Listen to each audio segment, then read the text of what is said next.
আপনারা দেখবেন এই সমাজের মাদকাসক্ত লোকেরাই সমাজের সবচেয়ে বড় বড় অপরাধী হয়। দেখবেন মাদকাসক্ত লোকেরা স্ত্রী নির্যাতনকারী হয়, এরা বউ পিটায়।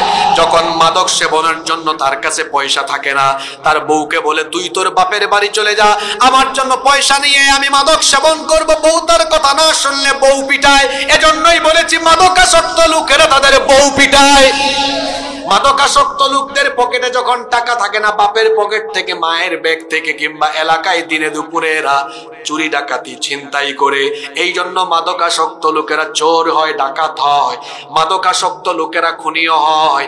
মাদকাসক্ত ছেলে মেয়েকে যদি তার মা বাবা কোনো কারণে মাদক থেকে বিরত রাখতে চায়, কিংবা কোনো বিষয় যদি বুঝাতেও চায়, বুঝে না, মা বাপকে জবাই করে খুন করতে দ্বিধা করে না। ওই যে আপনারা ভুলে গিয়েছেন কিনা জানি না, যার জ্বলন্ত বাস্তব প্রমাণ হলো আমার দেশের পুলিশ কর্মকর্তার মেয়ে ঐশী। মাদকাসক্ত ছেলে মেয়েরা খুনিও হয়, লম্পট হয়, বদমাশ হয়। এই জন্য মাদককে আল্লাহ হারাম করে দিয়েছেন। যুবক তরুণ ভাইয়েরা শোনেন, এটা বর্ডার সাইড, বর্ডার দিয়ে মাদকের চোরাচালান আসতে পারে, মাদকের সাথে সম্পৃক্ত হওয়া যাবে না। আজকে স্কুলে কলেজে বাঁশতলা বাঁশঝাড়ের চিপায় চাপায়, কিংবা ধান ক্ষেতের চিপায় চাপায়, গ্রামে গঞ্জেও এখন গাঁজা রাখরা, মাদকের রাখরা বসে যায়। খবরদার, মাদকের সাথে সম্পৃক্ত হওয়া যাবে না।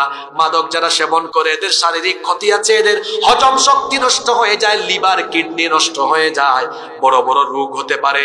আল্লাহর আইনে সে অপরাধ করে কবিরা গুনাহে লিপ্ত হলো, জাহান্নামী হয়ে যাবে। এই জন্য মাদক থেকে আমাদেরকে বিরত থাকার দরকার আছে না নাই? ভালো করে শুনেন, লাআনা রাসূলুল্লাহ সাল্লাল্লাহু আলাইহি ওয়াসাল্লাম ফিল খামরি 10। মাদকের সাথে সম্পৃক্ত 10 ব্যক্তিকে লানত দিয়েছেন মুহাম্মদ।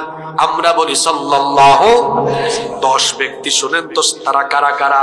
1 নম্বরে আসিরাহ, যারা মাদক উৎপাদন করে, প্রডিউস করে, এদের উপর লানত। 2 নম্বরে মুহতাসিরাহ, যারা মাদকের পরামর্শ দেয়, আদেশ দেয়। আমার দেশে অনেকে আছে মাদকের পরামর্শদাতা, মাদকের আদেশদাতা। এরা দেখা যায় উপরে উপরে ভালো মানুষের সুরত ধারণ করে, দিনের বেলা এরা মাদক বিরোধী সমাবেশে প্রধান অতিথির বক্তব্য রাখে, রাতের বেলা আবার মাদকের যারা চোরাচালান করে তাদের কাছ থেকে গিয়ে পয়সার ভাগ নিয়ে তাদের কাতারেও তারা থাকে। কথা বুঝতেছেন? 3 নম্বর ওয়াশারিবাহা, যারা মাদক সেবন করে। 4 নম্বর ওয়াহামিলাহা, যারা মাদক ক্যারি করে। 5 নম্বর ওয়াল মাহমুলাতু ইলাইহি, যে ব্যক্তি মাদক ক্যারি করে কোন অঞ্চলের দিকে নিয়ে যায়।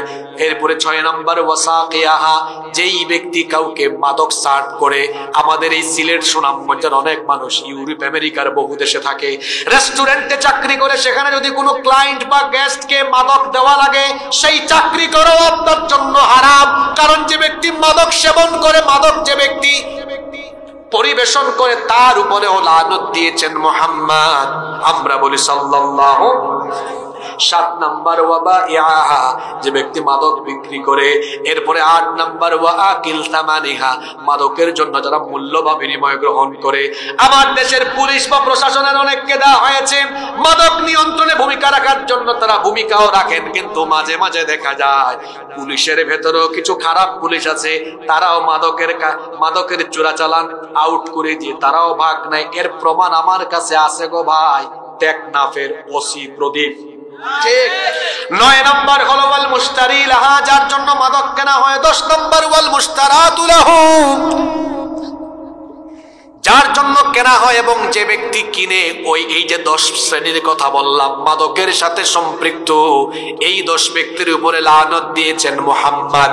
আমরা বলি সাল্লাল্লাহু। তাহলে মাদকের সাথে সম্পৃক্ত হওয়া যাবে, এটা কবিরা গুনাহ। 7 নাম্বার হলো জুয়া। এখন এই জুয়া আমার সমাজে আছে না নাই? কত বেশি আছে দেখেন। এটা চাচারা বুঝবেন না, যুবক ছেলেরা, জেনজির ছেলে মেয়েরা বুঝবে। এখন আইপিএল খেলা হয় ইন্ডিয়ায়, আর জুয়ার বাজি হয় এখন দুয়ারা বাজারে। বিপিএল খেলা হয় ঢাকায় কিংবা সিলেটের লাক্কাতুরা স্টেডিয়ামে। জুয়ার বাজি হয় বাংলা বাজারে। এখন জুয়া ঢুকে গিয়েছে পাবজি, ফ্রি ফায়ার, বিভিন্ন অনলাইন অনেক গেমস আছে অনলাইনে, এখন অনেকে জুয়ায় আসক্ত হয়ে গিয়েছে। খবরদার, জুয়া খেলা হলো মারাত্মক কবিরা গুনাহ। এই জুয়ার সাথে যে ব্যক্তি সম্পৃক্ত হবে কবিরা গুনাহে লিপ্ত থাকার কারণে জাহান্নামী হবে। এই জন্য এই জুয়া নামক কবিরা গুনাহ থেকে বেঁচে থাকার দরকার আছে না নাই? একটা সাজদা সে দেয় নাই, মাত্র একটা। আল্লাহ বলেছিলেন, ওয়াইয কুলনা লিল মালাইকাতি ইসজুদু লিআদামা ফাসাজাদু ইল্লা ইবলিস। আর স্মরণ করো যখন তোমার প্রতিপালক ফেরেশতাদেরকে বললেন তোমরা আদমকে সাজদা দাও, সবাই সাজদা দিল, শুধু একজন দিল না। যে সাজদা দিল না তার নাম হলো ইবলিস। একটি সাজদা দিল না, তার কারণে তার 5টা ক্ষতি হলো। নাম্বার 1, আবা, সে অস্বীকার করে আল্লাহর অবাধ্য হলো। 2 নাম্বার, ওয়াস্তাকবারা, সে অহংকারী হলো। 3 নাম্বার, ওয়াকানা মিনাল কাফিরিন, কাফির হয়ে গেল। 4 নাম্বার, আল্লাহ বললেন তুই আর জান্নাতে থাকতে পারবি না।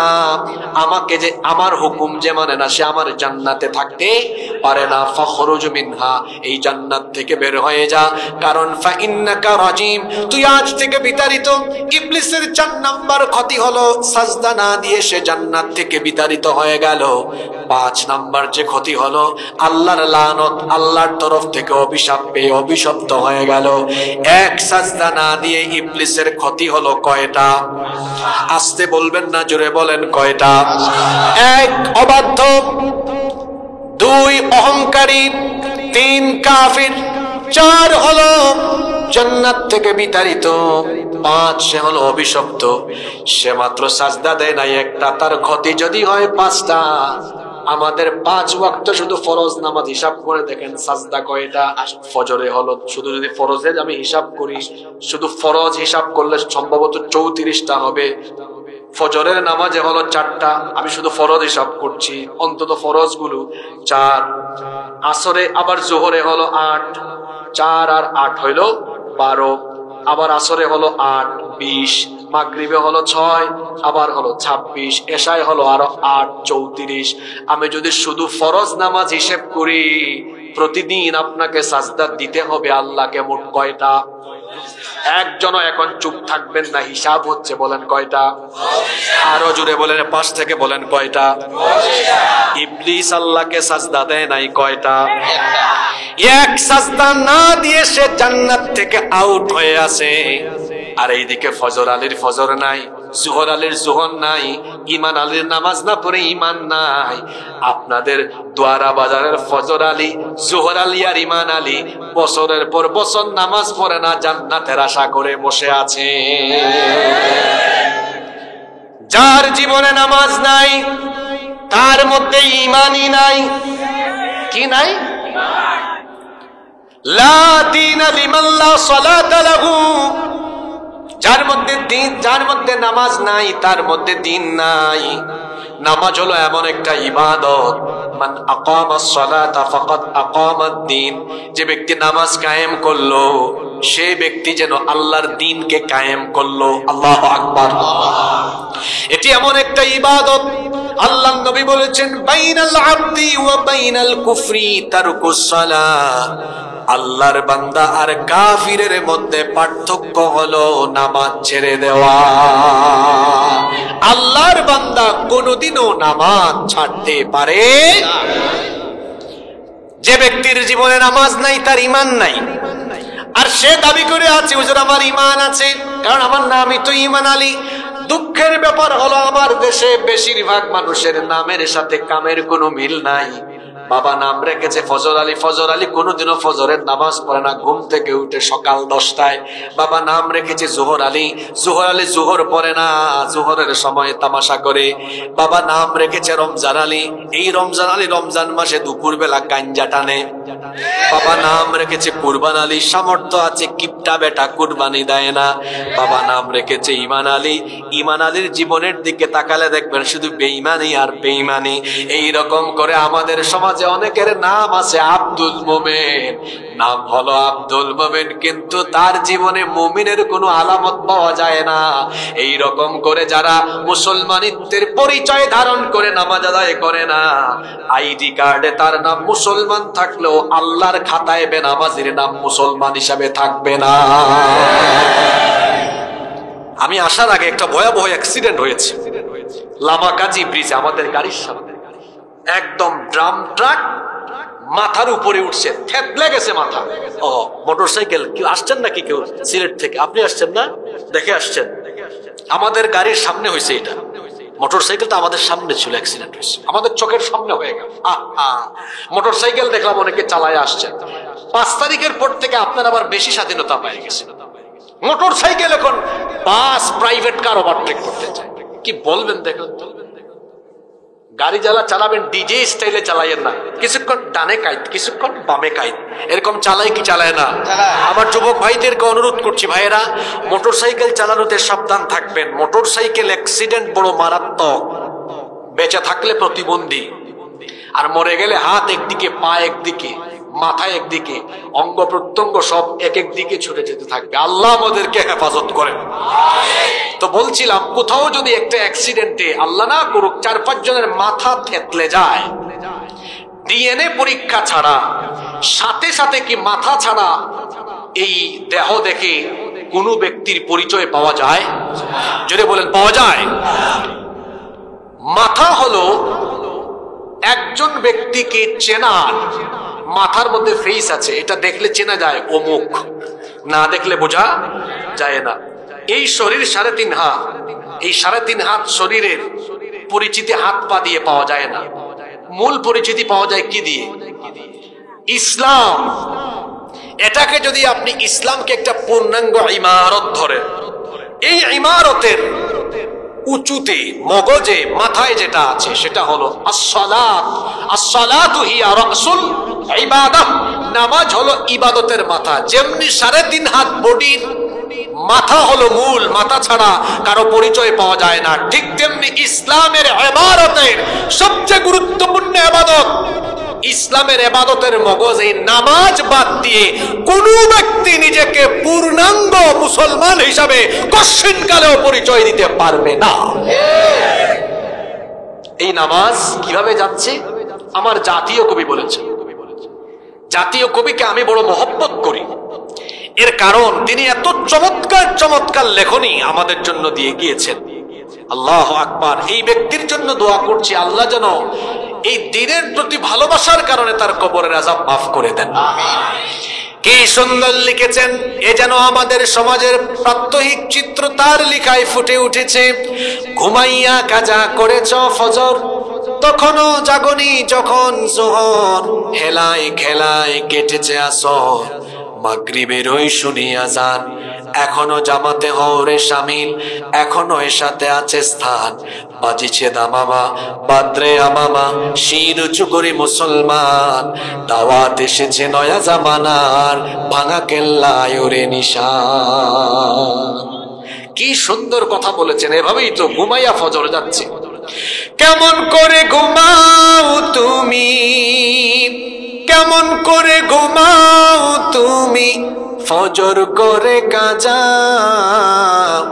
এমন তো হতে পারে জোহরে জানাজা। হতে পারে কি পারে না? চোখেরই পলকে তুমি হতে পারো লাশ, চিরতরে বন্ধ হবে তোমার নিঃশ্বাস, হবে এলান তোমারই নাম মসজিদের মাইকে, বাড়িওয়ালা নাই রে বাড়ি নাই রে দুনিয়াতে, বাড়িওয়ালা নাই রে বাড়ি নাই রে দুনিয়াতে, বাড়িওয়ালা নাই রে বাড়ি নাই রে দুনিয়াতে, বাড়িওয়ালা নাই রে বাড়ি নাই রে দুনিয়াতে। বাড়ি থাকবে, একদিন বাড়িওয়ালা যুবক ভাইয়েরা নামাজে যান না এখন আপনারা। এই যৌবনকাল হলো আল্লাহকে বেশি বেশি সাজদা দেওয়ার সময়, কারণ বুড়া কালে শরীর এমন পর্যায়ে চলে যেতে পারে, আফসোস করবেন চেয়ারে বসে বসে শুয়ে শুয়ে ইশারায় নামাজ পড়া লাগতে পারে, রুকুও দিতে পারবেন না, সাজদাও দিতে পারবেন না। মন চাইবে আরে যদি 30 বছর 25 বছরের জীবনে আবার ব্যাক করতে পারতাম, সাজদা দিতাম। এজন্য তো যৌবনকালের ইবাদত দামি। যারা যৌবনে এখন নামাজ আদায় করছে তারা কত সৌভাগ্যবান। হাসরের মাঠে আল্লাহ বলবেন, বক্তারপুর, নয়াগাঁও, বাংলা বাজার, দোয়ারা বাজারের যুবক ছেলেরা কোথায়, যাদের বয়স 25, 26, 30 বছর ছিল। ফেরেশতা বলবে, আল্লাহ এদেরকে দিয়ে আপনি কি করবেন? আল্লাহ বলবেন, কি করব বুঝো না? আজ হাসরের ময়দান, সূর্য মানুষের মাথার নিকটে, পায়ের তলা তামা হয়ে গিয়েছে, এখানে কোনো গাছপালা নাই। আমার যৌবন বয়সে ইবাদত করা বান্দাদের জন্য কষ্ট না হয়, ডেকে আনো যৌবনের ইবাদত করা বান্দাদেরকে আমার আরশের ছায়ার নিচে রেখে দাও। সুবহানাল্লাহ। আমার এই দোয়ারা বাজার, বাংলা বাজারের যুবক ভাইরা কি আল্লাহর আরশের ছায়ার নিচে জায়গা পেতে চান কিনা? আজান হলে কোথায় যাব? সালাত কায়েম করো, সালাত কায়েম করো, হবে সম্মানী তুমি, হবে জান্নাতি তুমি, দেবে কাল হাসরে শীতল ছায়া আরশে আযীম। রব্বিয়াল আলা রব্বিয়াল আযীম, রব্বিয়াল আলা রব্বিয়াল আযীম। আজান হলেই আমরা যাব কোথায়? জোরে বলেন, আজান হলেই যাব কোথায়?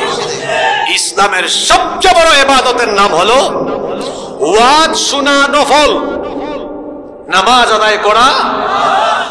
মনে রাখতে হবে, সবচাইতে বড় ইবাদত নামাজ। আপনার জিহাদ ফি সাবিলিল্লাহ, আপনার ইসলামী আন্দোলন, আপনার ত্যাগ, আপনার কুরবানি সব বাতিল হয়ে যাবে যদি জীবনে নামাজের 5 ওয়াক্ত জামাতের প্র্যাকটিস না থাকে। নামাজ তরক করা এটা মারাত্মক কবিরা গুনাহ। নামাজ তরক করা কি গুনাহ? যদি জিজ্ঞেস করি আপনারা কি জানতে চায় কিন্তু নামাজে দিতে চায় না, কি জাতির ইমান? ইমান আলী চিন্তা করেছেন যে ইমান, এই ইমান আলীকে ঘর থেকে বের করে মসজিদে আনতে পারে না, ইমান আলীর এই ইমান তারে জান্নাতের দ্বারে কাছে আনতে পারবে না। আল্লাহ আপনাদেরকে জান্নাত দিতে চান, জান্নাত আল্লাহ আপনাদের জন্যই বানিয়েছেন। এজন্য আল্লাহ কি করেন? প্রতিটা নামাজের আগে আল্লাহ মুয়াজ্জিন সাহেবকে দিয়ে ডাকান, আর আজানের সুরটাও কত মধুর। হাইয়া আলাস সালাহ, নামাজের জন্য আল্লাহ ডাকতেছেন আপনাকে। ওই যে জাতীয় কবিও তো লিখেছেন যে আজানটা খুব ভালো লাগে আমার। এখন তো যুবকরা গান বাজনা শুনে, আর জাতীয় কবি আজান শুনে আজানের প্রেমে পড়েছেন। তারপরে কি বলেছেন? মসজিদেরই পাশে আমায় কবর দিও ভাই, যেন ঘুরে থেকে মুয়াজ্জিনের আজান শুনতে পাই। মসজিদেরই পাশে আমায় কবর দিও ভাই, আমার গোরের পাশ দিয়ে ভাই নামাজিরা যাবে, পবিত্র সেই পায়ের ধ্বনি এ বান্দা শুনতে পাবে।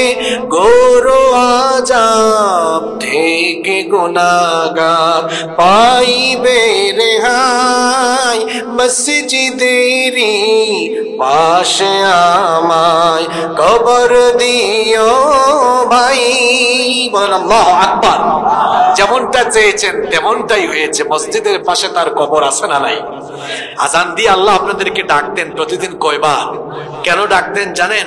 আল্লাহ ডাক দিয়ে বলেন, কি রে বান্দা, তুই তো জান্নাতে যেতে চাস, আমিও তোরে দিতে চাই। এজন্য তো আমি 1 বার না 2 বার না 3 বার না 4 বার না, প্রতিদিন 5 বার তোরে আমার কাছে ডেকে আমি তোরে বলি, আয় না আমাকে সাজদা দে, আর আমাকে সাজদা দিয়ে তোর জন্য বানানো জান্নাতের চাবি আমার কাছ থেকে নিয়ে নে। সুবহানাল্লাহ।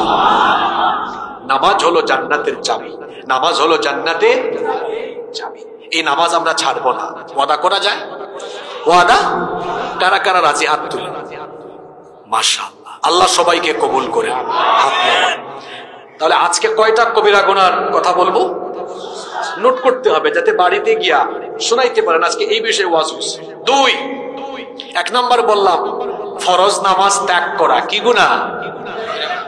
2,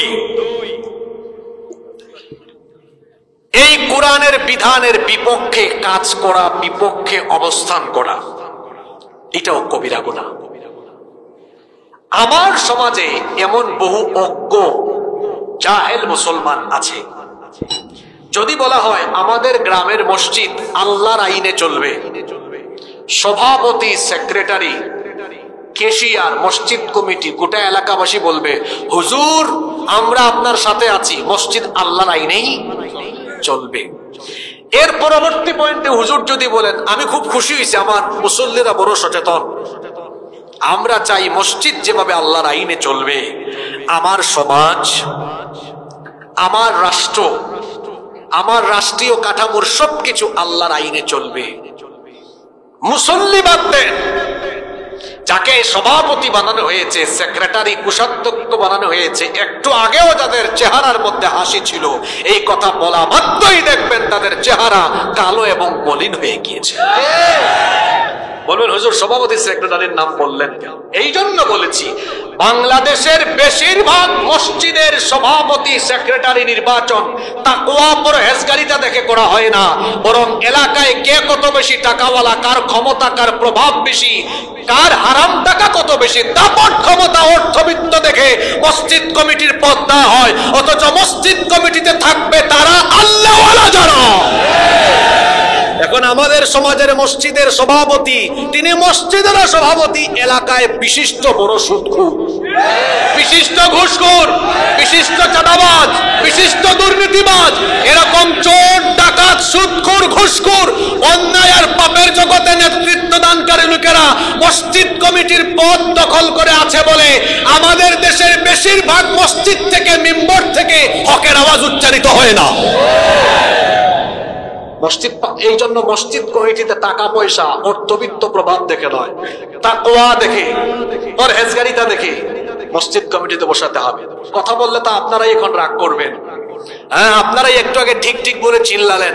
যদি আপনাদের নয়াগাঁওয়ের মসজিদ কমিটিতে এই এলাকার একজন গরিব মানুষ অথবা গরিব ঘরের ছেলে, সুশিক্ষিত, আল্লাহওয়ালা, পরহেজগার, সবকিছুই ঠিক আছে, ওর পয়সা কম, টাকা কম, ওরে যদি সভাপতি বানাতে চান তো এলাকার বড় সুদখোর বলবে আমার এত টাকা থাকতে আমার দেখো না।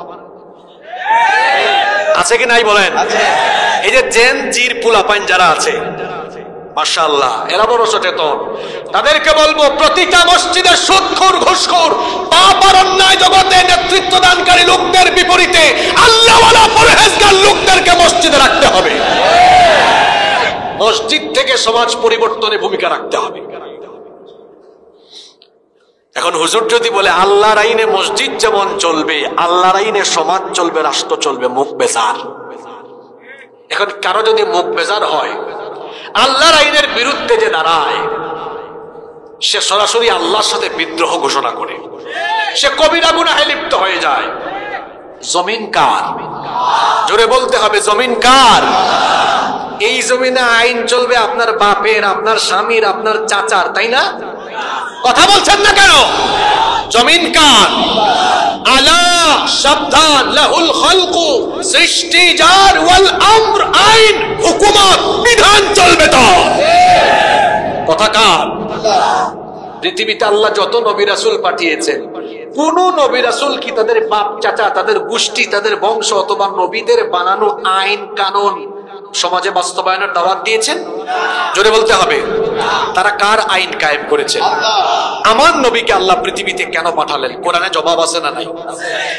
সূরা সাফে আল্লাহ বলছেন, হুয়াল্লাযী আরসালা রাসূলাহু বিল হুদা ওয়া দীনিল হাক্কি লিইয়ুযহিরাহু আলাদ-দীনি কুল্লিহি ওয়ালাউ কারিহাল মুশরিকুন।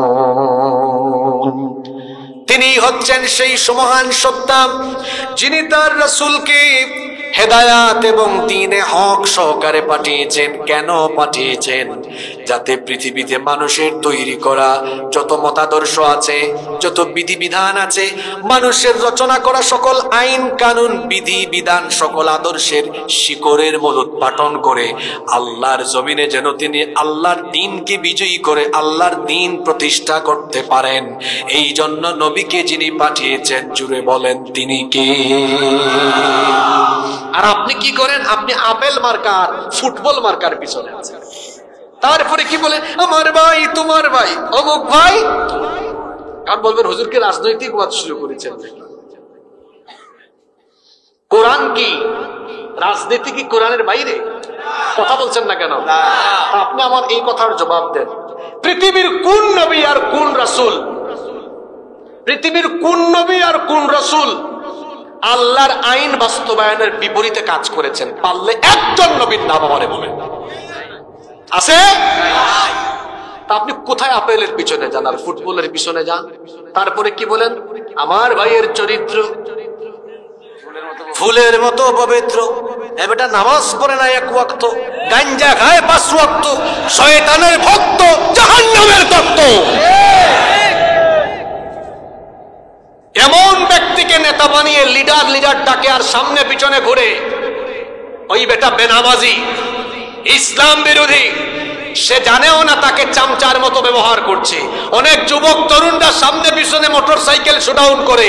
আমিও যুবক, আপনারাও যুবক। যুবকদেরকে বলছি, আমার এই যৌবনের শক্তি সামর্থ্য কোন নেতার চামচামি করার জন্য দেওয়া হয় নাই। এই যৌবন দেওয়া হয়েছে, এই যৌবন দেওয়া হয়েছে, এই যৌবন দেওয়া হয়েছে আল্লাহর জমিনে আল্লাহর আইন বাস্তবায়নের জন্য। এই জন্য বাংলাদেশের যুবকরা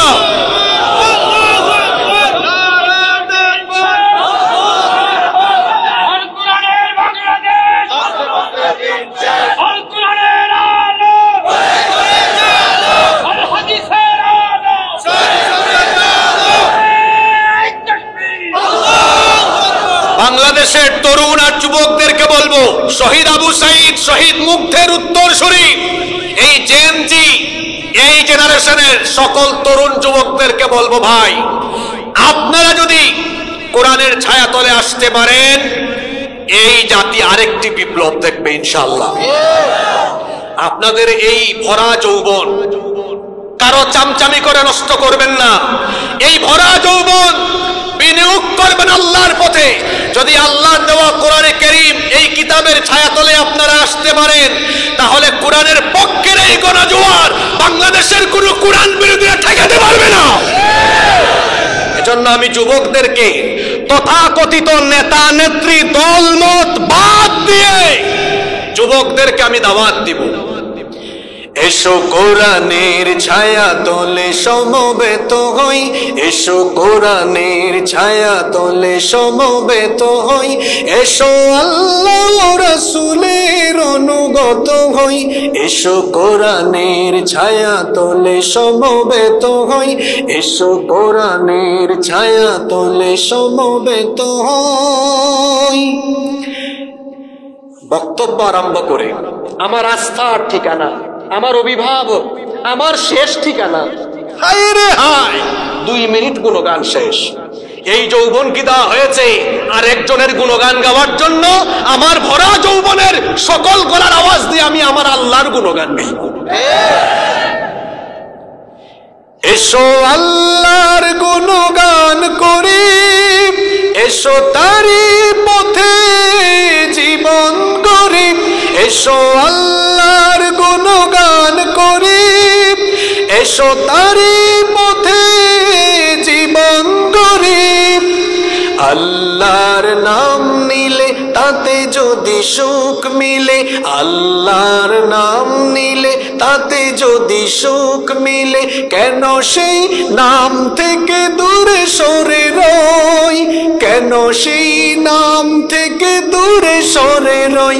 এসো কোরআনের ছায়া তলে সমবেত হই, এসো কোরআনের ছায়া তলে সমবেত হই, এসো আল্লাহ রাসূলের অনুগত হই, এসো কোরআনের ছায়া তলে সমবেত হই।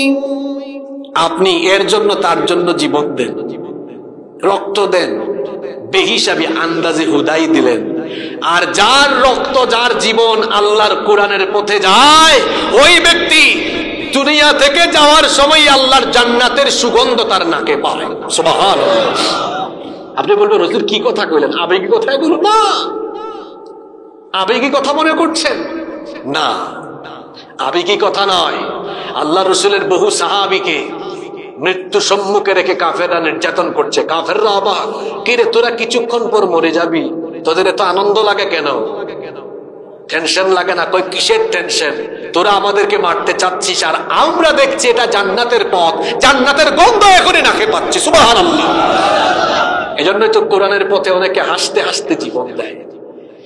এই কোরআনের ছায়া তলে এসে কত লোক প্রাণ দিল হেসে, এই কোরআনের ছায়া তলে এসে কত লোক প্রাণ দিল হেসে। কোরআনের ছায়া তলে সোজা পথ যদি মেলে, কোরআনের ছায়া তলে সোজা পথ যদি মেলে, কেন সেই পথ ছেড়ে ভুল পথে রই, কেন সেই পথ ছেড়ে ভুল পথে রই। এসো কোরআনের ছায়া তলে সমবেত হই, এসো কোরআনের ছায়া তলে সমবেত হই, এসো আল্লাহ রাসূলের অনুগত হই, এসো কোরআনের ছায়া তলে সমবেত হই। বলেন আমিন। আমি কি কাউকে কোন নেতার দিকে আহ্বান করলাম, কোন দলের দিকে আহ্বান করলাম? হ্যাঁ করেছি। আল্লাহর দল। কার দল? আল্লাহর দল কোনটা? কোরআনের দল, রাসূলের দল। আমরা যারা আলেম ওলামা, আমরা কোন নেতা নেত্রীর গুণগান করে কোন নেতা নেত্রী আর কোন দলের দিকে মানুষকে আহ্বান করি না। আমরা মানুষকে আহ্বান করি জান্নাতের পথে, আল্লাহর পথে, রাসূলের পথে। যুবকদেরকে সেই পথেই ডেকেছি, কারণ আল্লাহর কোরআনের আইনের বিরুদ্ধে অন্য কোন পথ মতের আন্দোলন করা এটি আল্লাহর সাথে মারাত্মক কুফরি এবং কবিরা গুনাহ।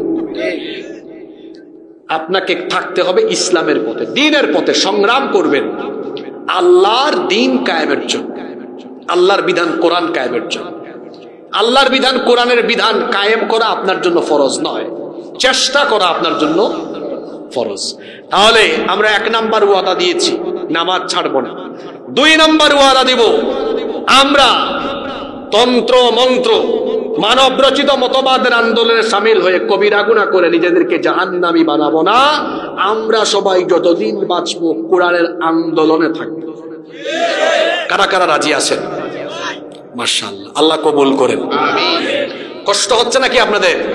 গত বছর আমি এলাকায় আসছিলাম, কিন্তু কমিটি, হায় রে কমিটি, ওখানেই ভাই আছে, তারা খুব আন্তরিক মানুষ, কিন্তু যে মিস্টেক করেছে তারা ভাবে কি যে খারাপ রাস্তা বললে হুজুররা আসবে না। এটা ভুয়া কথা। যত খারাপ রাস্তা হোক, মাহফিলে আমরা কখনো যাই বিমানে, কখনো যাই ট্রেনে, কখনো গাড়িতে, কখনো মোটর সাইকেলে, কখনো সাইকেলে, কখনো হেঁটে, যখন যেখানে যেভাবে যাওয়া দরকার। তা আপনার এলাকায় রাস্তা খারাপ থাকলে আপনি বলেন ফোন দিয়ে, হুজুর রাস্তা খারাপ, 2-3 ঘন্টা হাতে নিয়ে বেরো। আপনার জিজ্ঞেস করছিলাম দোয়ারা বাজার থেকে কতক্ষণ লাগবে? বেশি হইলে আধা ঘন্টা। গত বছর রাস্তার কাজ চলে, উনি ভাবছে যদি বলি হুজুর 1.5-2 ঘন্টা, হুজুর রাস্তা থেকে পালাবে, এই ভয়ে বলে নেয়। তো আমি তো ভাবছি আধা ঘন্টা, আমরা এত আগে গিয়ে কি করবো? আমরাও টাইম মতো আসছি, আইসা দেখে হায় রে আধা ঘন্টা। এইদিকে মানুষ বসে আছে, আমি আলোচনা করলাম হুজুর 50 থেকে 55 মিনিট, আমার মন ভরে নাই। আমি ভাবলাম এই এলাকায় আমি আবার যাব, যদিও দুর্গম এলাকায় আমরা দিনে যাই রাতে যাই না, সিদ্ধান্ত নিয়েছি যত রিস্ক হোক রাতে যাব। আমার ভাই যে শিডিউল মেনটেন করে, ও এই প্রোগ্রাম নিতেই চাই নাই, এটা আমি জোর করে নিয়েছি, যাবই যাবো। আমি আসলাম এত কষ্ট করে, আজকে কিছু সময় আপনাদেরকে দিব, যদি আপনারা আমাকে সুযোগ দেন। নাকি উঠাউঠি করবেন? আমি পয়েন্ট ওয়াইজ কথা বলবো, তাহলে 1 নম্বর কবিরা গুনাহ ফরজ নামাজ ত্যাগ করা। 2 নম্বর কবিরা গুনাহ নিয়ে কথা বললাম, আল্লাহর আইন প্রতিষ্ঠা বাদ দিয়ে মানুষের আইন প্রতিষ্ঠা করার আন্দোলনে থাকা। এটা কি গুনাহ? যে 2টা কথা বলেছি এই 2টা কবিরা গুনাহ বাংলাদেশে নাই গো, জোরে বলেন। নাম্বার 3 নাম্বার, হারাম পন্থায় সম্পদ উপার্জন করা, হারাম খাওয়া। এটা সগীরা গুনাহ না কবিরা গুনাহ? জোরে বলেন। হারাম পন্থায় উপার্জন করে কিভাবে? ঘুষ খায়, সুদ খায়, তারপরে আইল ঠেলাঠেলি করে মানুষের, আছে না নাই? গ্রামে আসছি, গ্রামের ওয়াজ করি, যদিও গ্রাম ছেড়েছি শহরে থাকি আজকে বহু বছর, জন্ম তো আমার গ্রামে, গ্রামের কাদামাটিতে গড়াগড়ি খেয়ে আমি বড় হয়েছি, বিলের ধারে বাড়ি ছিল আমার, তো গ্রাম তো দেখেছি সব। গ্রামে গঞ্জে অনেক হারামখোর আছে, 2 জন ঝগড়া লেগেছে, তার থেকে 300 টাকা, এর থেকে 500 টাকা, 2 গ্রুপ থেকে খায়, এরকম সালিশ বিচারক আছে না? আপনি বলবেন হুজুর আপনিই তামাশা কেমনে জানেন? কেন জানবো না গো, এগুলা দেখেছি আমি। হারামখোর এই হারাম খায়, শরীরটা কি? কথা বলছে না, শরীরটা কি? কুল্লু লাহমিন নাবাতা মিন সুহতিন ফান্নারু আওলা বিহি, যে শরীর হারাম দ্বারা গঠিত ওই শরীর কখনো আল্লাহর জান্নাতে ঢুকবে না, ওই শরীর হবে জাহান্নামী। এই শরীর জাহান্নামের আগুনে জ্বলবে। কখনো আপনি অন্যায় পথে, হারাম পথে পয়সা কামাবেন না। এটা যিনি হারাম করে দিয়েছেন, গলার আওয়াজ বড় করে সবাই বলেন তিনি কে? রব্বুল আলামিন কোরআনে কারীমের 2 নম্বর সূরা সূরাতুল বাকারা এর 188 নম্বর আয়াতে বলছেন, ওয়ালা তাকুলু আমওয়ালাকুম বাইনাকুম বিল বাতিল ওয়া তুদলু বিহা ইলাল হুক্কামি লিতাকুলু ফারিকাম মিন আমওয়ালিন নাসি বিল ইসমি ওয়া আনতুম তা'লামুন।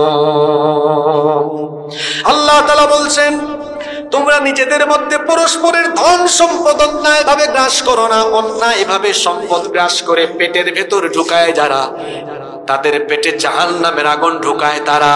আর যে ব্যক্তি হারামখোর, হারাম পন্থায় অবৈধ পন্থায় উপার্জন করে, এই হারামখোরের অবৈধ পন্থায় যে ব্যক্তি হারাম পথে উপার্জন করে, এই হারামখোরের কোনো ইবাদত আল্লাহর দরবারে কবুল হয়। কারণ ইবাদত কবুলের একটা পূর্ব শর্ত হলো হালাল রুজি রোজগার করা, হালাল খাওয়া, হালাল উপার্জন করা। এখন দেখা যায় একদিকে ইবাদতও করে, অন্যদিকে আবার হারাম উপার্জনও করে। এমন বহু মানুষ আমার সমাজে আছে না নাই? সকালবেলা ফজরের নামাজ মিস দেয় না, 5 ওয়াক্ত নামাজ টাইম মতো আদায় করে অফিসে যখন যায়, অফিসের টাইমে অফিসের ডিউটিও করে, আজান হলে নামাজেও আসে। আবার অফিসের ফাইলে ঘুষ ছাড়া কোনো প্রকার ফাইল এক টেবিল থেকে অন্য টেবিলে যায় না, আছে না নাই? যে ব্যক্তি যে কোনো পন্থায়, যে কোনো ভাবে অবৈধ পথে, হারাম পন্থায় হারাম ভাবে উপার্জন করবে, এই ব্যক্তি কবিরা গুনাহে লিপ্ত হবে। তার কোনো ইবাদত আল্লাহর দরবারে কবুল হবে না। হালাল রুজি খাওয়া হলো ইবাদত কবুলের পূর্ব শর্ত। আমার আপনার নামাজ রোজা, আমার আপনার সকল ধরনের ইবাদত আল্লাহর কাছে কবুল হোক, এটা আমরা চাই কি চাই না? এই জন্য সবাইকে খেতে হবে হালাল না হারাম। 2 হাতে কামাই করে খেতে হবে। আল্লাহর নবী বলেছেন, যে ব্যক্তি 2 হাতে কামাই করে খায়, ওই ব্যক্তির রিজিকটা বড় পবিত্র। ব্যবসা করেন, চাকরি করেন, অথবা আপনি যে কোনো পেশায় নিজেকে সম্পৃক্ত করেন, 2 হাত দিয়ে কামাই করেন। 2 হাতে কামাই করে হালাল যে পয়সা উপার্জন করবেন, হালাল যদি অল্প হয়, এই অল্প হালালের ভেতরেও যিনি বরকত দিয়ে ভরে দিবেন, জোরে বলেন তিনি কে? মনে রাখবেন, হারামে কোনো আরাম পাওয়া যায় না। যারা হারাম পন্থায় সম্পদ উপার্জন করে, আপনারা সমাজে তাকিয়ে দেখবেন এই হারামখোরের সম্পদ টিকে না, সম্পদ এমনি ধ্বংস হয়ে যায়। হারামে কোনো আরাম পাওয়া যায় না, তার কঠিন কঠিন রোগবালাই হয়, দেশে বিদেশে চিকিৎসা করে সকল হারাম সম্পদ নষ্ট হয়। তার বউ পরকিয়া করে, কিংবা তার সন্তান সন্ততি ছেলে মেয়ে দেখা যায় চোর ডাকাত মাদকাসক্ত সন্ত্রাস লম্পট বদমাশ হয়।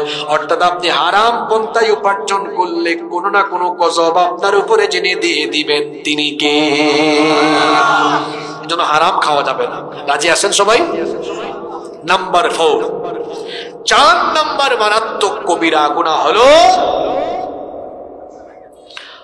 অন্যায় ভাবে রক্তপাত করা। অন্যায় ভাবে কি করা? রক্তপাত করা। অন্যায় ভাবে মানুষ হত্যা করা। অন্যায় ভাবে মানুষ হত্যা করা, এটা হলো আরেকটা মারাত্মক কবিরা গুনাহ। কিয়ামতের দিন বিচার হবে 2 প্রকারে, 2 ভাগে বিচার হবে। কয় ভাগে? একটা হচ্ছে হাক্কুল্লাহ, আল্লাহর হক, আর একটা হলো হাক্কুল ইবাদ, আল্লাহর হক আর বান্দার হক। নামাজ রোজা হজ যাকাত আল্লাহর ইবাদতের সাথে সংশ্লিষ্ট সকল বিষয় হলো হাক্কুল্লাহ, আল্লাহর হক। হাক্কুল ইবাদ, বান্দার হক যে ব্যক্তি নষ্ট করবে, এটা তো বান্দার সাথে সম্পৃক্ত। বান্দা মাফ না করলে আল্লাহ তাকে মাফ। আপনারা ক্লান্ত হয়ে গেছেন নাকি? বোঝা যাচ্ছে তো ঝিমাইতেছেন। আল্লাহর নামে একটা তাকবীর দেন তো, নারায়ে তাকবীর।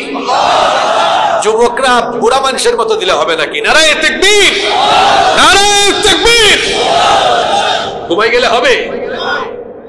যে স্বাদের লাউ আপনাদের এলাকা, যে তরতাজা শাকসবজি খায়া এরকম মরা মরা আওয়াজ হইলে তো হবে না, আওয়াজ তাজা থাকতে হবে। পারবেন তো ইনশাআল্লাহ? কিয়ামতে বিচার হবে কয় ধরনের হক? বলেন কয় ধরনের? আল্লাহর হক আর কার হক? বান্দার হক। বান্দার হকের বিচার আরম্ভ হবে অন্যায় ভাবে রক্তপাত দিয়ে। কত মানুষের রক্ত আপনি জড়িয়েছেন, নিরপরাধীকে অপরাধী বানিয়ে কত মানুষ আপনি খুন করেছেন, তার হিসাব হবে, তার বিচার হবে। দুনিয়াতে আপনার ক্ষমতা ছিল, দাপট ছিল বলে কেউ আওয়াজ করে নাই। আপনি ক্ষমতার অপব্যবহার করে বহু মানুষকে আপনি অন্যায়ভাবে খুন করেছেন। এগুলোর বিচার দুনিয়াতে হইলেও হবে, আর না হইলেও আখিরাতে কিন্তু ঠিকই হবে। কি হবে না? অন্যায়ভাবে আজকে মানুষ খুন করছে, ভাই ভাইকে খুন করে ফেলতেছে। আছে না এরকম? ভাই ভাইকে খুন করছে শুধু রাজনৈতিক মতাদর্শের ভিন্নতার কারণে। রাজনৈতিক মতাদর্শের ভিন্নতার কারণে দেখা যাচ্ছে প্রতিপক্ষকে নিরপরাধ থাকলেও অপরাধী বানিয়ে অন্যায়ভাবে হত্যা করছে। বাংলাদেশের নজির নাই? আছে। বাংলাদেশের নজির নাই? আছে। কোরআনের পাখি শহীদ আল্লামা দালার হোসেন সাঈদী রাহিমাহুল্লাহ নাওয়ারাল্লাহু মারকাদাহু ওয়া জাআলাল জান্নাতা মাথওয়াহু, বলেন আমিন। তাকে কি করা হলো? যুদ্ধাপরাধ, মানবতা বিরোধী মিথ্যা নাটক মঞ্চস্থ করে অন্যায়ভাবে তাকে ফাঁসির রায় দিয়ে হত্যা করার চেষ্টা করা হলো। জনরোষের মুখে ফাঁসির আদেশ স্থগিত করে অন্যায়ভাবে তাকে কারাদণ্ড দিয়ে জেলখানার ভেতরে রাখা হলো। তারপরে চিকিৎসার নামে তারা তাকে বিষ প্রয়োগ করে নির্মমভাবে হত্যা করেছে। বাংলাদেশে 18 কোটি মুসলমান এই নির্মম হত্যাকাণ্ডের বিচার করেই ছাড়বে।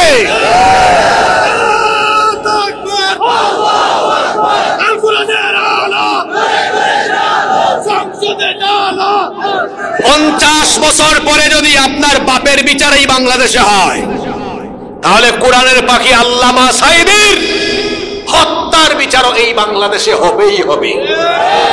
মাঝে মাঝে আমরা শুনি গো, আপনি চট করে ঢুকবেন, বেশ ভালো, এদেশের মানুষ আপনাকে ছট করে ধরবে, কারণ বহু হিসাব বাকি আছে। বহু হিসাব।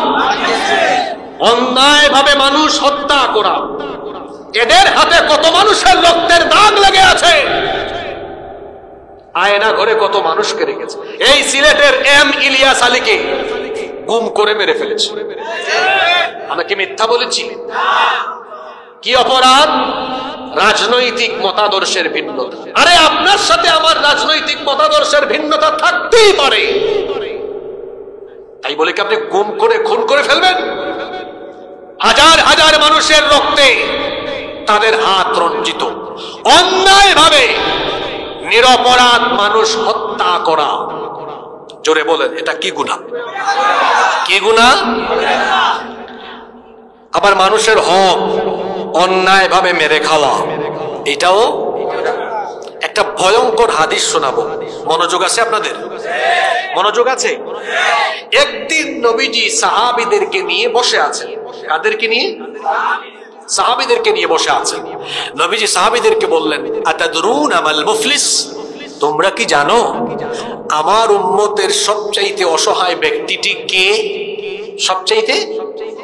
আচ্ছা, এই প্রশ্ন আপনাদেরকে করলে আপনারা কি বলবেন? হুজুর, আমাদের গ্রামে অমুক ব্যক্তির বাড়ি ঘর নাই, সম্পদ নাই, সে হলো আমাদের এলাকার সবচাইতে অসহায়। নবীজি সাহাবীদেরকে যখন এই কথা বললেন, সাহাবীরা জবাবে বললেন, ইন্নাল মুফলিসা ফিনা মাল্লা দিরহাম লাহু ওয়ালা মাতা, আমাদের মধ্যে যার দিরহাম নাই, টাকা পয়সা নাই, মাতা দুনিয়ার ভোগ্য সামগ্রী, বাড়ি ঘর, সম্পদ নাই, সেই সবচেয়ে বড় অসহায়। আপনাদের দৃষ্টিতে জবাব ঠিক আছে না ভুল? হ্যাঁ, ভুল। তাহলে ঠিক কোনটা? আল্লাহ নবী বললেন, না, তোমাদের জবাব সঠিক হয়নি। সাহাবীরা বললেন, তাহলে সঠিক জবাব কি?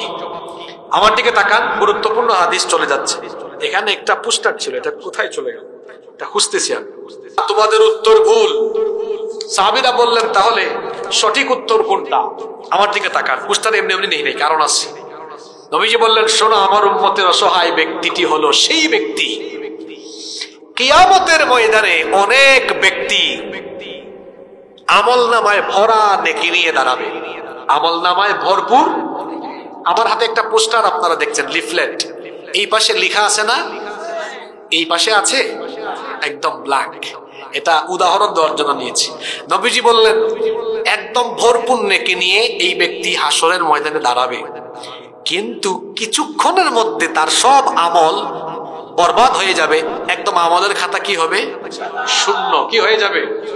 সাহাবীরা অবাক, এটা কিভাবে সম্ভব? এত নেকি কোথায় চলে গেল তার? শুনতেছেন আপনারা?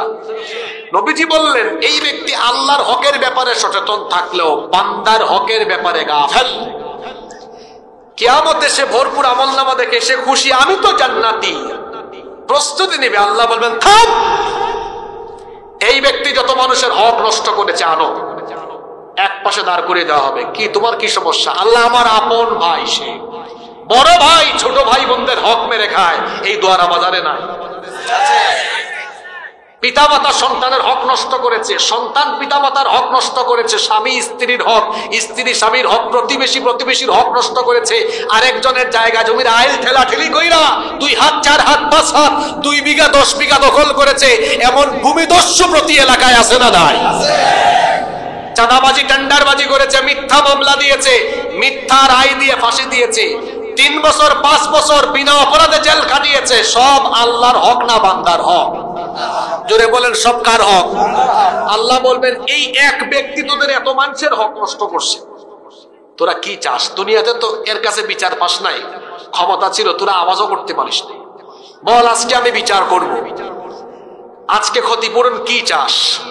এই এলাকায় কোন সালিশ বিচার বসলে ক্ষতিপূরণ হয়তো টাকা দিবে, পয়সা দিবে। কিয়ামতের ময়দানে টাকা পয়সার দরকার আছে? সম্পদের দরকার আছে? বাঁচার জন্য লাগবে কি? কি লাগবে? এরা বলবে, আল্লাহ নেক আমল দরকার, সে যে আমার হক নষ্ট করেছে এর বদলা হিসাবে তার আমল থেকে আমার নেকি ট্রান্সফার করো। আল্লাহ বলবেন, দে। এই ব্যক্তি তার আমল নামা থেকে নেক আমল দিতে দিতে দিতে দিতে দিতে দিতে দিতে দিতে বলেন,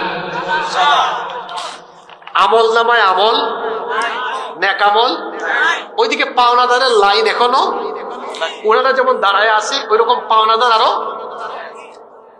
আল্লাহ নবী বললেন, এইভাবে নামাজ রোজা হজ যাকাত কইরাও হাজী সাহেব আল হাজিমান আলী এত নেক আমল নিয়ে উঠার পরও মানুষের হক মেরে খাওয়ার কারণে ক্ষতিগ্রস্ত ব্যক্তিদেরকে তার আমল ট্রান্সফার করে দিয়ে নিজে আমল শূন্য হয়ে যে ব্যক্তি জাহান্নামে যাবে, সে হলো আমার উম্মতের সবচেয়ে বড় অসহায়। কি বুঝলেন? কখনো কোনো ব্যক্তির হক নষ্ট করা। আপনি বড় ভাই, ছোট ভাই বোনদের হক নষ্ট করবেন না। আপনি বাপ, ছেলে মেয়ের হক নষ্ট করবেন, প্রতিবেশীর হক নষ্ট করবেন না। আপনি জনপ্রতিনিধি, খবরদার জনগণের এক পয়সা মেরে খাবেন না। কিয়ামতে নইলে জালিমের কাতারে আপনাকে দাঁড়াতে হবে। আপনাদের মনে হয় বেশি কষ্ট হচ্ছে? আমি একেবারে অ্যাকুরেট টাইম বলে দিই, 25 মিনিট থাকতে পারবেন আমার সাথে? 25 বলছি, 25ই থাকবে। কেউ উঠবেন না তো? কয়টা কবিরা গুনাহ বললাম? একটু পেছনে ফিরে যাই। 1 নাম্বার বলেছি ফরজ নামাজ ত্যাগ করা। 2 নাম্বার কি বললাম?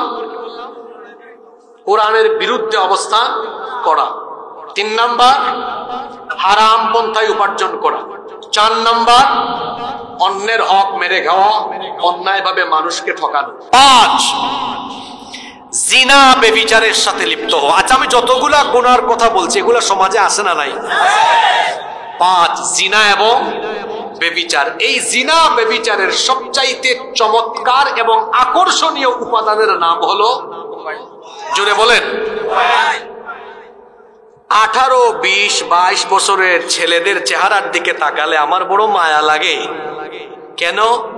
তার গালের 2 পাশের মাংস হাড্ডির চিপার ভিতরে ঢুকে গেছে, আছে না? তার পুরা চেহারা, পুরো ফেসে ব্রণ, বিচি উঠে গিয়েছে।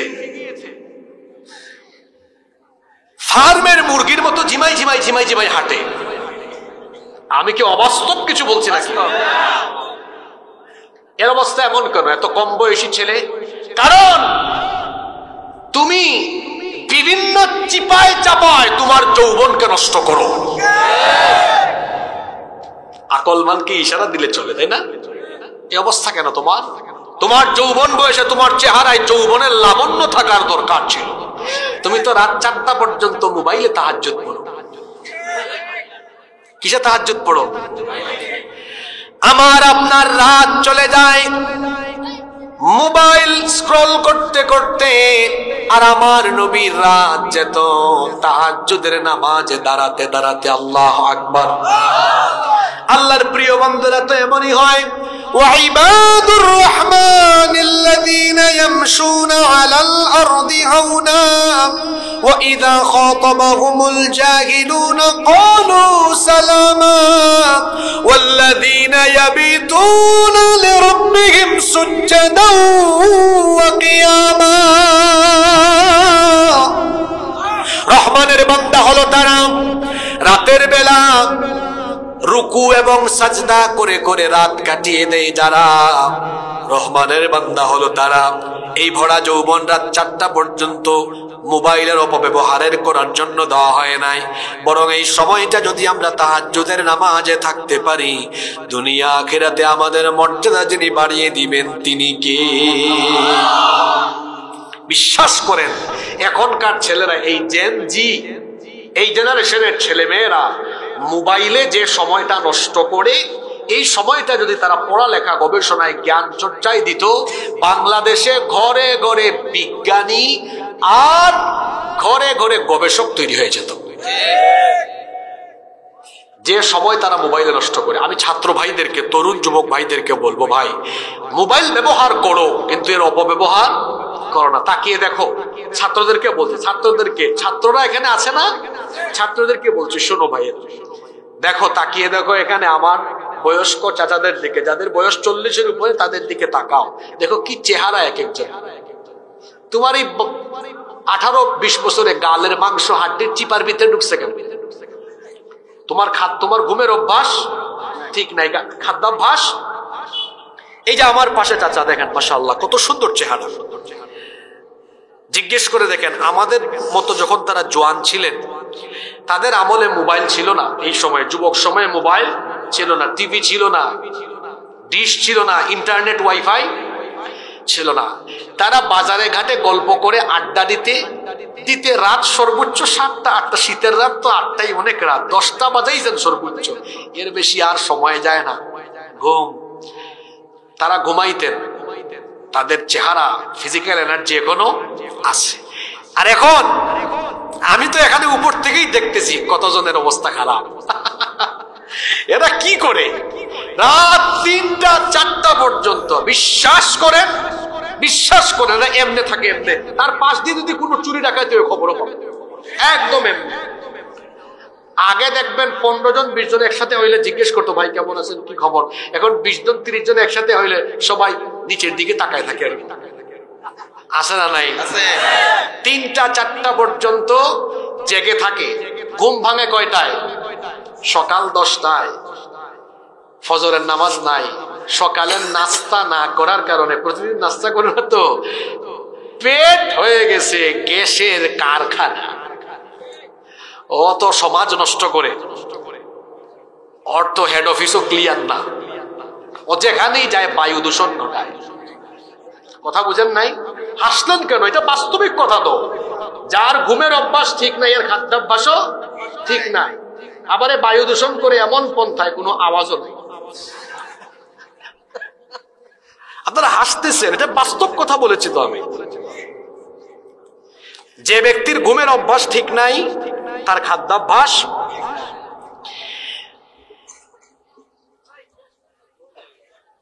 কোন ব্যক্তি সবচাইতে ধনী? যে ব্যক্তি শারীরিকভাবে সুস্থ, সে হলো সবচাইতে বড় ধনী। বলবেন হুজুর কি কথা বললেন? হ্যাঁ, আচ্ছা বলেন তো, উসমানী মেডিকেলে 2000 কোটি টাকার মালিক এক ব্যক্তি আইসিইউতে শুয়ে আছে, আর দুয়ারা বাজারে রিক্সা চালায় আরেক ব্যক্তি, ডেইলি 500-1000 টাকা উপার্জন করে। আপনাদের দৃষ্টিতে সুখী মানুষকে? ওই 2000 কোটি টাকার মালিক যিনি, একেবারে আপনি তার সামনে খুরমা পোলাও দেন, কোনো স্বাদ মজা নাই। রিক্সাওয়ালা 500 টাকা আমার ভাই ইনকাম করে, আলু ভর্তার স্বাদও বুঝে, লাউয়ের স্বাদও বুঝে, মাছের স্বাদও বুঝে, মাংসের স্বাদও বুঝে। সুবহানাল্লাহ। এজন্য আরবিতে একটা প্রবাদ আছে, আত-তাজু আস-সিহহাতু তাজুন আলা রুউসিল আসিহা লা ইয়ারাহা ইল্লা আল-মারদা।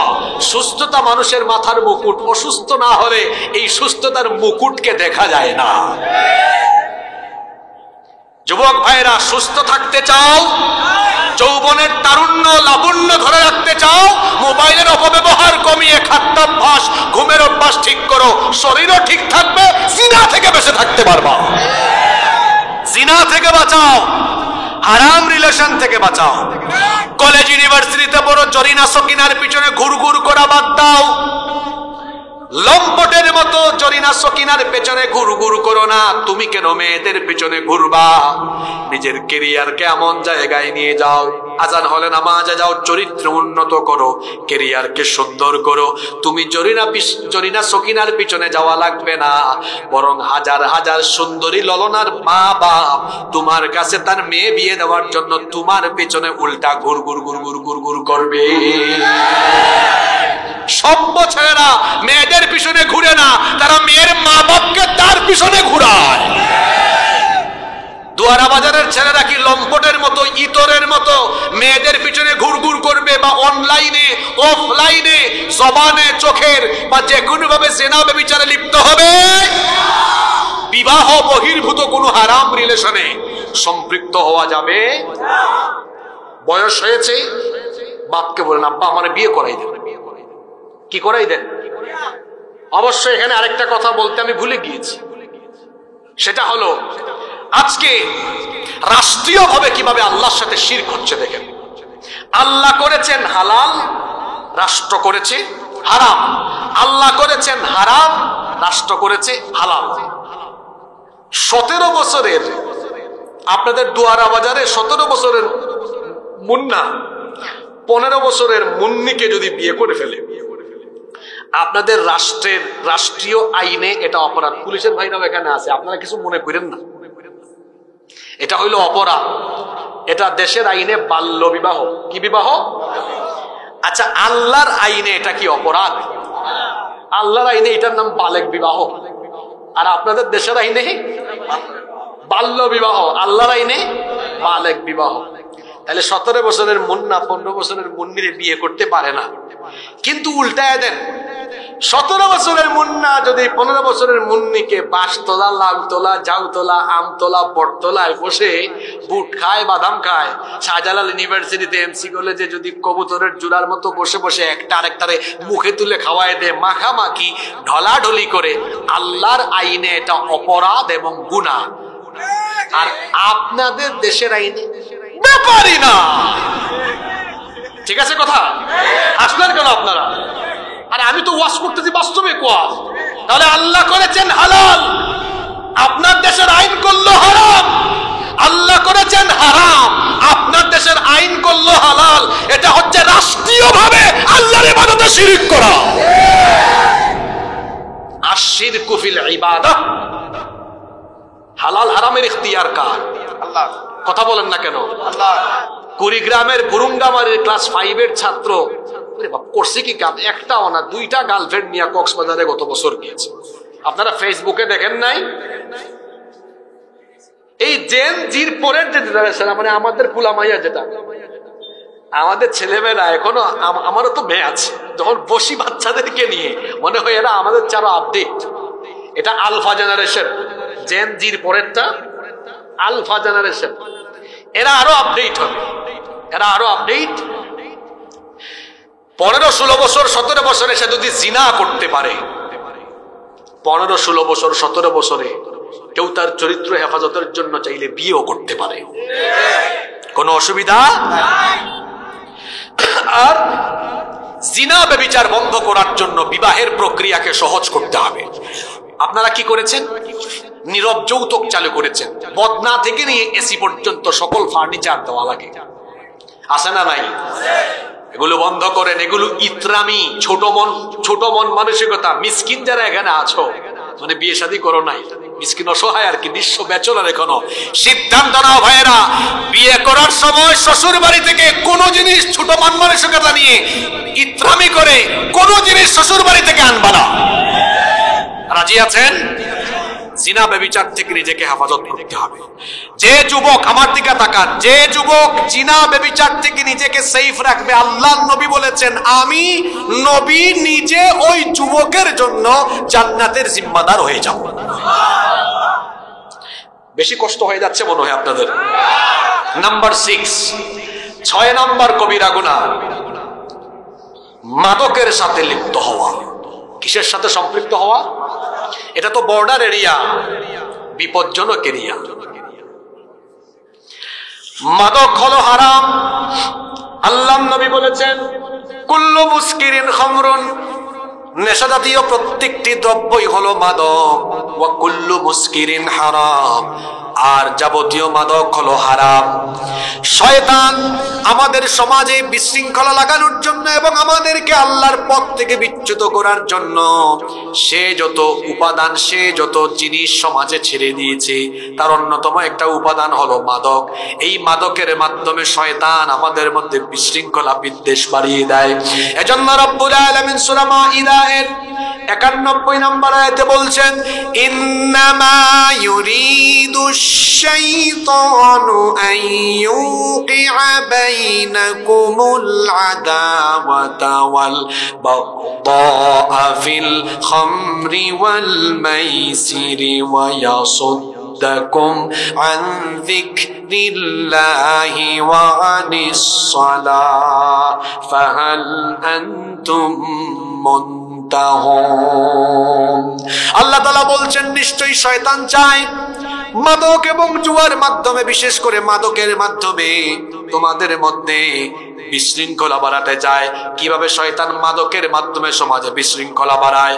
আমার দিকে তাকান, আপনারা দেখবেন এই সমাজের মাদকাসক্ত লোকেরাই সমাজের সবচেয়ে বড় বড় অপরাধী হয়। দেখবেন মাদকাসক্ত লোকেরা স্ত্রী নির্যাতনকারী হয়, এরা বউ পিটায়। যখন মাদক সেবনের জন্য তার কাছে পয়সা থাকে না, তার বউকে বলে তুই তোর বাপের বাড়ি চলে যা, আমার জন্য পয়সা নিয়ে আমি মাদক সেবন করব। বউ তার কথা না শুনলে বউ পিটায়। এজন্যই বলেছি মাদকাসক্ত লোকেরা তাদের বউ পিটায়। মাদকাসক্ত লোকদের পকেটে যখন টাকা থাকে না, বাপের পকেট থেকে, মায়ের ব্যাগ থেকে, কিংবা এলাকায় দিনে দুপুরে এরা চুরি ডাকাতি ছিনতাই করে। এই জন্য মাদকাসক্ত লোকেরা চোর হয়, ডাকাত হয়, মাদকাসক্ত লোকেরা খুনিও হয়। মাদকাসক্ত ছেলে মেয়েকে যদি তার মা বাবা কোনো কারণে মাদক থেকে বিরত রাখতে চায়, কিংবা কোনো বিষয় যদি বুঝাতেও চায়, বুঝে না, মা বাপকে জবাই করে খুন করতে দ্বিধা করে না। ওই যে আপনারা ভুলে গিয়েছেন কিনা জানি না, যার জ্বলন্ত বাস্তব প্রমাণ হলো আমার দেশের পুলিশ কর্মকর্তার মেয়ে ঐশী। মাদকাসক্ত ছেলে মেয়েরা খুনিও হয়, লম্পট হয়, বদমাশ হয়। এই জন্য মাদককে আল্লাহ হারাম করে দিয়েছেন। যুবক তরুণ ভাইয়েরা শোনেন, এটা বর্ডার সাইড, বর্ডার দিয়ে মাদকের চোরাচালান আসতে পারে, মাদকের সাথে সম্পৃক্ত হওয়া যাবে না। আজকে স্কুলে কলেজে বাঁশতলা বাঁশঝাড়ের চিপায় চাপায়, কিংবা ধান ক্ষেতের চিপায় চাপায়, গ্রামে গঞ্জেও এখন গাঁজা রাখরা, মাদকের রাখরা বসে যায়। খবরদার, মাদকের সাথে সম্পৃক্ত হওয়া যাবে না। মাদক যারা সেবন করে এদের শারীরিক ক্ষতি আছে, এদের হজম শক্তি নষ্ট হয়ে যায়, লিভার কিডনি নষ্ট হয়ে যায়, বড় বড় রোগ হতে পারে। আল্লাহর আইনে সে অপরাধ করে কবিরা গুনাহে লিপ্ত হলো, জাহান্নামী হয়ে যাবে। এই জন্য মাদক থেকে আমাদেরকে বিরত থাকার দরকার আছে না নাই? ভালো করে শুনেন, লাআনা রাসূলুল্লাহ সাল্লাল্লাহু আলাইহি ওয়াসাল্লাম ফিল খামরি 10। মাদকের সাথে সম্পৃক্ত 10 ব্যক্তিকে লানত দিয়েছেন মুহাম্মদ। আমরা বলি সাল্লাল্লাহু। 10 ব্যক্তি শুনেন তো তারা কারা কারা? 1 নম্বরে আসিরাহা, যারা মাদক উৎপাদন করে, প্রডিউস করে, এদের উপর লানত। 2 নম্বরে মুহতাসিরাহা, যারা মাদকের পরামর্শ দেয়, আদেশ দেয়। আমার দেশে অনেকে আছে মাদকের পরামর্শদাতা, মাদকের আদেশদাতা। এরা দেখা যায় উপরে উপরে ভালো মানুষের সুরত ধারণ করে, দিনের বেলা এরা মাদক বিরোধী সমাবেশে প্রধান অতিথির বক্তব্য রাখে, রাতের বেলা আবার মাদকের যারা চোরাচালান করে তাদের কাছ থেকে গিয়ে পয়সার ভাগ নিয়ে তাদের কাতারেও তারা থাকে। কথা বুঝতেছেন? 3 নম্বর ওয়াশারিবাহা, যারা মাদক সেবন করে। 4 নম্বর ওয়াহামিলাহা, যারা মাদক ক্যারি করে। 5 নম্বর ওয়াল মাহমুলাতু ইলাইহি, যে ব্যক্তি মাদক ক্যারি করে কোন অঞ্চলের দিকে নিয়ে যায়। এরপরে 6 নম্বর ওয়াসাকিয়াহা, যেই ব্যক্তি কাউকে মাদক সার্ভ করে। আমাদের এই সিলেট সুনামগঞ্জের অনেক মানুষ ইউরোপ আমেরিকার বহু দেশে থাকে, রেস্টুরেন্টে চাকরি করে, সেখানে যদি কোনো ক্লায়েন্ট বা গেস্টকে মাদক দেওয়া লাগে, সেই চাকরি করাও আপনার জন্য হারাম। কারণ যে ব্যক্তি মাদক সেবন করে, মাদক যে ব্যক্তি পরিবেশন করে, তার উপরেও লানত দিয়েছেন মুহাম্মদ। আমরা বলি সাল্লাল্লাহু। 7 নম্বর ওয়াবাইআহা, যে ব্যক্তি মাদক বিক্রি করে। এরপরে 8 নম্বর ওয়াআকিল তামানিহা, মাদকের জন্য যারা মূল্য বা বিনিময় গ্রহণ করে। আমার দেশের পুলিশ বা প্রশাসনের অনেককে দেওয়া হয়েছে মাদক নিয়ন্ত্রণে ভূমিকা রাখার জন্য, তারা ভূমিকাও রাখেন, কিন্তু মাঝে মাঝে দেখা যায় পুলিশের ভেতরেও কিছু খারাপ পুলিশ আছে, তারাও মাদকের চোরাচালান আউট করে দিয়ে তারাও ভাগ নেয়। এর প্রমাণ আমার কাছে আছে গো ভাই, টেকনাফের ওসি প্রদীপ। ঠিক। 9 নম্বর হলো ওয়াল মুশতারি লাহা, যার জন্য মাদক কেনা হয়। 10 নম্বর ওয়াল মুশতারাতু লাহু, যার জন্য কেনা হয় এবং যে ব্যক্তি কিনে। এই যে 10 শ্রেণীর কথা বললাম মাদকের সাথে সম্পৃক্ত, এই 10 ব্যক্তির উপরে লানত দিয়েছেন মুহাম্মদ। আমরা বলি সাল্লাল্লাহু। তাহলে মাদকের সাথে সম্পৃক্ত হওয়া যাবে, এটা কবিরা গুনাহ। 7 নাম্বার হলো জুয়া। এখন এই জুয়া আমার সমাজে আছে না নাই? কত বেশি আছে দেখেন। এটা চাচারা বুঝবেন না, যুবক ছেলেরা, জেনজির ছেলে মেয়েরা বুঝবে। এখন আইপিএল খেলা হয় ইন্ডিয়ায়, আর জুয়ার বাজি হয় এখন দুয়ারা বাজারে। বিপিএল খেলা হয় ঢাকায় কিংবা সিলেটের লাক্কাতুরা স্টেডিয়ামে, জুয়ার বাজি হয় বাংলা বাজারে। এখন জুয়া ঢুকে গিয়েছে পাবজি, ফ্রি ফায়ার, বিভিন্ন অনলাইন অনেক গেমস আছে, অনলাইনে এখন অনেকে জুয়ায় আসক্ত হয়ে গিয়েছে। খবরদার, জুয়া খেলা হলো মারাত্মক কবিরা গুনাহ। এই জুয়ার সাথে যে ব্যক্তি সম্পৃক্ত হবে, কবিরা গুনাহে লিপ্ত থাকার কারণে জাহান্নামী হবে। এই জন্য এই জুয়া নামক কবিরা গুনাহ থেকে বেঁচে থাকার দরকার আছে না নাই? 8 নম্বর হলো সুদ। এমন কোন গ্রাম বা এলাকা নাই প্রত্যেকটা এলাকায় কম বেশি সুদের কারবার আছে। সুদ হলো এমন একটা মারাত্মক গুনাহ, যে ব্যক্তি সুদের সাথে সম্পৃক্ত সে ব্যক্তি আল্লাহর সাথে রাসূলের সাথে যুদ্ধ ঘোষণা করে দিয়েছে। আল্লাহ তাআলা কোরআনের অন্য আয়াতে বলেছেন, যে ব্যক্তি সুদ খায় সে ব্যক্তি শয়তানের আসর করা রোগের নাই, কিয়ামতের মাঠে দণ্ডায়মান হবে। আল্লাহর হাবিব বলেছেন, যে ব্যক্তি সুদ খায়, যে ব্যক্তি সুদখোর, সুদের 70টারও বেশি গুনাহ আছে, তার মধ্যে সর্বনিম্ন গুনাহ হলো নিজের মায়ের সাথে জিনা করা। আল্লাহ নবী অন্য হাদিসে বলেছেন, 1 দিরহাম সুদ যে ব্যক্তি খাইলো 36 বার জিনা করার সমান অপরাধ করলো। নাউজুবিল্লাহ। তাইলে সুদ দেওয়া নেওয়া, সুদের সাক্ষী হওয়া কিংবা সুদ যারা দিকে নবীজি বলেছেন সবার উপরে লানত। এই জন্য কোন সুদের সাথে সম্পৃক্ত হওয়া যাবে না। 9 নাম্বার হলো ঘুষ। আজকে আমাদের সমাজে ঘুষ আছে না নাই? বিভিন্ন গ্রামে গ্রামে এখন এমন ঘুষ চালু হয়েছে, সমাজে যারা মাতব্বর থাকে বিচার করে, ঘুষ খায়া দেখা যায় রায় উল্টাইয়া দিয়া মানুষের উপরও বিচার করে। এইরকম আপনাদের এলাকায় নাও থাকতে পারে, বহু এলাকায় আছে না নাই? এরা হলো জাত, এরা হলো সমাজের চিহ্নিত বাটপার। সমাজের চিহ্নিত অনেক সমাজে আছে কিছু মানুষ কিচ্ছু করে না, শুধু সালিশ বিচার করে, মানুষের থেকে ঘুষ নেয় আর খায়। এ হলো সমাজের চূড়ান্ত ঘুষখোর। এই ঘুষখোরের কোনো কাজ নাই, শুধু বিচার করে ঘুষ খায় আর খায়, সারাদিন মানুষের সালিশ করে। প্রতিটা এলাকায় এরকম আছে না নাই? খবরদার ঘুষ খাবেন না। লাআনা রাসূলুল্লাহ সাল্লাল্লাহু আলাইহি ওয়াসাল্লাম আর-রাশি ওয়াল মুরতাশি। যে ব্যক্তি ঘুষ খায়, ঘুষ দেয়, ঘুষ নেয়, তার উপর লানত করেছেন মুহাম্মদ সাল্লাল্লাহু। আর এখন ঘুষের অনেক নাম দেওয়া হয়েছে। কি নাম গো? আরে বাপ রে বাপ! টেবিল মানি, স্পিড মানি। কি যুবক ভাইরা ঠিক আছে না? টেবিল মানি, স্পিড মানি, বকশিস, পার্সেন্টেজ 2%, 5%, 20%, 50%। একটা ফাইল সরকারি অফিসে নিয়ে যাবেন, তারপর কি কি জাতের নাম এখন ওখানে হাদিয়া। থানায় যাবেন, হাদিয়া। পুলিশের ভাইরা আছেন, রাগ করেন না, আমি একটু এরকম, আমি যেটা বলি সোজা সাপটা বলে ফেলি। তারপরে বিভিন্ন অফিসে ফাইল নিয়েছে, যে ব্যক্তি টাকা দিবে যত কম ফাইলের গতিও তত। টাকা কম তো ফাইলের গতিটা এমন। কোন দিন যে যাবে শেষ কাতারে আল্লাহ। আর যে টাকা দিয়েছে ফাইল এখানে রাখছিল, করে একদম এখানে উইরা চলে আসছে। আছে না নাই? যারা ঘুষখোর এরা মারাত্মক কবিরা গুনাহে লিপ্ত, এরা জাহান্নামী। কষ্ট হচ্ছে আপনাদের, তাই না? এই তো শেষ শেষ ভালো, যা সব ভালো। 10 নম্বর, গান বাজনায় লিপ্ত হওয়া, এটা আরেকটা মারাত্মক কবিরা গুনাহ। আমার যুব সমাজ গান বাজনায় নষ্ট হয়ে যাচ্ছে। আর এখন আমাদের বিয়ে শাদী গান বাজনা ছাড়া যেন চলেই না। গান বাজনা এটা একটা নাপাক অপবিত্র জিনিস। আর বিয়ে হলো শুধু সামাজিক অনুষ্ঠান না, এটা একটা শরঈ ইবাদত। বিয়ে একটা ইবাদত। এখন বিয়ের মতো ইবাদত, পবিত্র ইবাদত, গান বাজনার মতো অপবিত্র নাপাক জিনিস দিয়ে শুরু করলেন। আল্লাহর কসম, এই ছেলে মেয়ে যে বিয়ে করে দাম্পত্য জীবন শুরু করলো, এদের এই দাম্পত্য জীবনে যে সন্তান সন্ততি জন্ম নিবে, এরাও থাকদি না দিন দিন ঝাঁকানাকা মার্কা সন্তান এদের ঘরে হবে। গান বাজনা শুনবেন না, অশ্লীল গান বাজনার সাথে লিপ্ত হবেন না। নবীজি বলেছেন, আল গিনা ইয়ামবুতুন নিফাকু ফিল কলবি কামা ইয়ামবুতুল মাউজ যারা। আগুন যেমন পানি সেচ দিলে যেমন ফসলের উর্বরতা বাড়ে, তেমনি গান বাজনা মানুষের অন্তরকে নাপাক করে দেয়।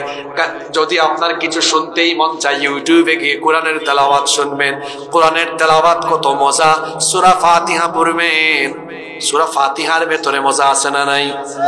আলহামদুলিল্লাহি রাব্বিল আলামিন আর রহমানির রহিম মালিকি ইয়াউমিদ্দিন ইয়াকা না'বুদু ওয়া ইয়াকা নাস্তাঈন ইহদিনাস সিরাতাল মুস্তাকিম সিরাতাল লাযীনা আন'আমতা আলাইহিম গায়রিল মাগদুবি আলাইহিম ওয়ালাদ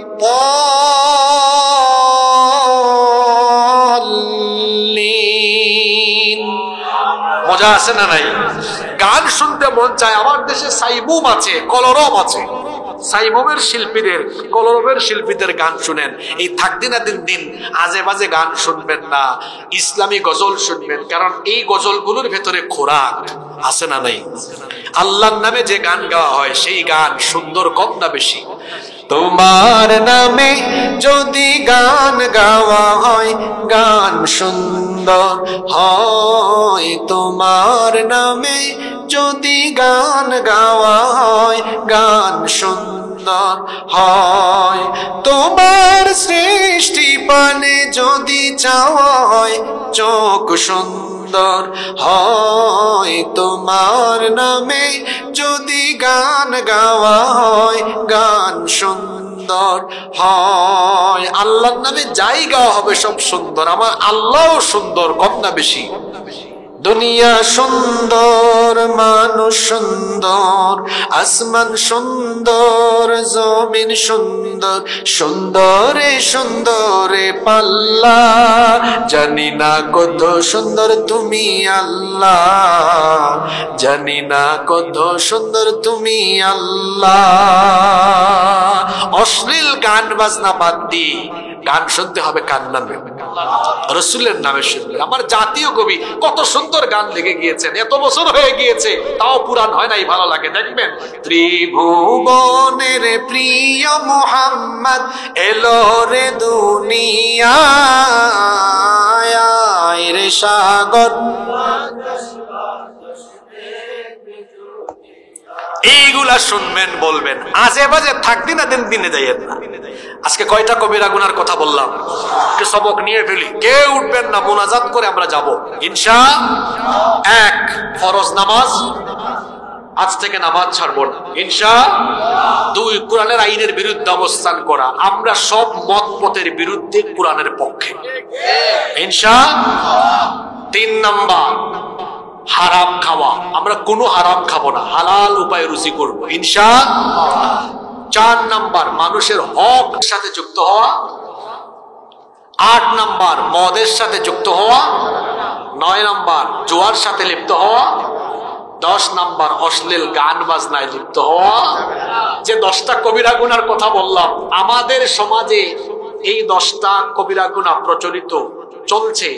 এই 10টা গুনাহ আমাদের সমাজে আছে না নাই? এই 10টা গুনাহ থেকে নিজেদেরকে বাঁচানোর দরকার আছে না নাই? আল্লাহ আমাদেরকে হেফাজত থাকার তৌফিক দেন। খাবার খেলে সবচেয়ে মজা কোন অংশটা? যদি বলেন যে আমরা চাইটা পুটা খাই, একটা মাহফিলের সবচেয়ে আকর্ষণীয় অংশ হলো মজা। এমনও হতে পারে এই মাহফিল জীবনের শেষ মাহফিল হয়ে যেতে। এত বড় একটা মজলিস, এখানে দোয়া না করে কেউ উঠবেন না। যারা দাঁড়িয়ে আছেন অনুরোধ করব কষ্ট করে বসে যান। এই যে পলাশ ভাই সহ যে কষ্ট করেছে আমার মনে থাকবে, ইয়াং ছেলে সবাই এখনো পড়াশোনা করে এমসি কলেজে, ওনার সাথে আরো কয়েকজনকে দেখলাম, এত কোরআন পাগল, আজীবন মনে থাকবে আমার। এই ছেলেদের জন্য দোয়া করবেন, এত কষ্ট করেছে এই মাহফিলের জন্য তারা। এই যুবক ভাইদের জন্য দোয়া করবেন, তারা যেন প্রতি বছর এভাবে আপনাদেরকে কোরআন শোনাতে পারে। আল্লাহ যেন তাদেরকে কবুল করে। 5 দিন আইএলটিএস পরীক্ষা পিছিয়ে দিয়েছে, চিন্তা করছেন? আল্লাহ যেন পরীক্ষায় কামিয়াবি নসিব করে দেয়।